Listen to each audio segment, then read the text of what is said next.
Bienvenue dans la première saison de Fort d'Histoire, le podcast d'espaces fortifiés des Hauts-de-France qui vous fait découvrir le patrimoine fortifié de cette belle région et les personnes qui le font vivre.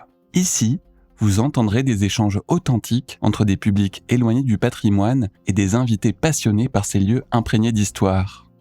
Pour cette première saison, nous avons organisé une rencontre entre des gestionnaires de 3 forts serrés de rivière et des élèves du collège Jean de Mailly à Seclin. Cet échange a eu lieu dans la cour extérieure du fort de Seclin. Mais qu'est-ce qu'un fort serré de rivière ? Silver Capini du fort de Condé et Lily Soki du fort des Dunes nous éclairent sur le sujet. La guerre de 1870, qui avait été une défaite contre l'Allemagne. Et donc, suite à cette défaite, comme on savait qu'il y aurait une autre guerre avec l'Allemagne, on la recherchait même, on voulait prendre sa revanche, eh bien, il a fallu repenser la défense du pays à ce moment-là, puisqu'on avait vu qu'on n'était plus capable de faire face à une guerre moderne à l'époque. Et donc, c'est un général, qui s'appelle le général Serré de Rivière, qui va penser la défense du pays à ce moment-là.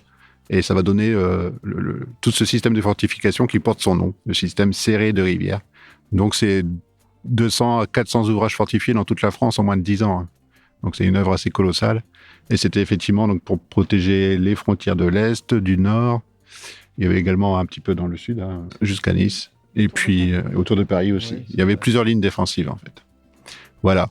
Et en fait, c'était pour protéger donc ces frontières. Donc voilà, très schématiquement, le rôle des forts. À savoir que si les forts datent du 19e siècle, ils ont surtout servi pendant les conflits mondiaux. Si vous allez visiter tous les forts, vous allez voir, il s'est toujours passé quelque chose. Et ce qui est assez cocasse, on va dire, sur les forts serrés de rivière, c'est qu'ils ont été construits pour qu'on puisse se défendre de notre ennemi prussien, ou allemand, si vous voulez.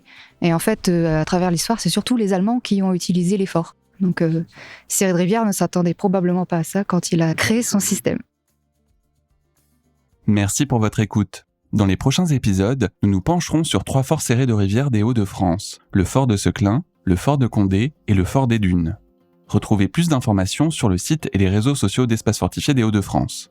Les journées des espaces fortifiés ont lieu chaque année le dernier week-end d'avril dans toute la région Hauts-de-France et sont un moment privilégié pour découvrir ces lieux uniques. Ce podcast a été financé par le département du Nord et l'association des espaces fortifiés, la région Hauts-de-France, les départements du Pas-de-Calais et de la Somme, ainsi que le ministère de l'Éducation nationale et de la Jeunesse. Il a été réalisé avec la collaboration du studio Flamboyance.